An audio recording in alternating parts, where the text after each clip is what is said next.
എടത്തിരുത്തി ഗ്രാമപഞ്ചായത്തിലെ വികസന സെമിനാർ അവതരിപ്പിച്ചു. ജില്ലാ പഞ്ചായത്ത് ക്ഷേമകാര്യ standing committee chairman PM Ahammed ഉദ്ഘാടനം ചെയ്തു. കേന്ദ്രം കേരളത്തിന് അറിയിക്കുന്നത് തരാതിരിക്കുന്ന സാഹചര്യത്തിൽ സ്വാഭാവികമായും സാമ്പത്തികമായും നമ്മൾ വലിയ പ്രയാസത്തിലാണ്. സാമ്പത്തികമായ പ്രയാസത്തിലാകുമ്പോൾ നമ്മൾ പല ആവശ്യങ്ങളും അവഗണിക്കുകയോ വെട്ടിച്ചുരുക്കുകയോ ഒക്കെ ചെയ്യും. കേരള ഗവൺമെൻറ്റും അത് ചെയ്യാൻ നിർബന്ധിതമായ ഒരു സാഹചര്യത്തിലാണ്. പക്ഷെ നമ്മൾ ആവശ്യങ്ങൾ ഉന്നയിക്കുന്ന സമയത്ത് നമ്മൾ ആ പരിമിതികളൊന്നും നമ്മൾ കണക്കാക്കില്ല.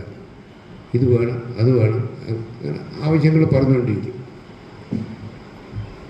ഈ ആവശ്യങ്ങൾ തരാൻ ചെയ്യാൻ പഞ്ചായത്ത് പ്രസിഡന്റ് TK ചന്ദ്രബാബു അധ്യക്ഷനായി. വികസനകാര്യ standing committee chairman PR Nikhil പദ്ധതി അവതരണം നടത്തി. ജില്ലാ പഞ്ചായത്ത് വികസനകാര്യ standing committee chairperson Manjula Arunan, ജില്ലാ പഞ്ചായത്ത് അംഗം KS Jaya, panchayat vice president Shailaja Raveendran, block panchayat അംഗം നവമി പ്രസാദ്, എടത്തിരുത്തി ഗ്രാമപഞ്ചായത്ത് ആസൂത്രണ സമിതി ഉപാധ്യക്ഷൻ അഡ്വക്കേറ്റ് VK ജ്യോതിപ്രകാശ്, ക്ഷേമകാര്യ chairperson Vasanthi Thilakan, Kudumbashree chairperson Sreedevi Dinesh, panchayat secretary KV Saneesh, ഗ്രാമപഞ്ചായത്ത് അംഗങ്ങൾ എന്നിവർ പങ്കെടുത്തു.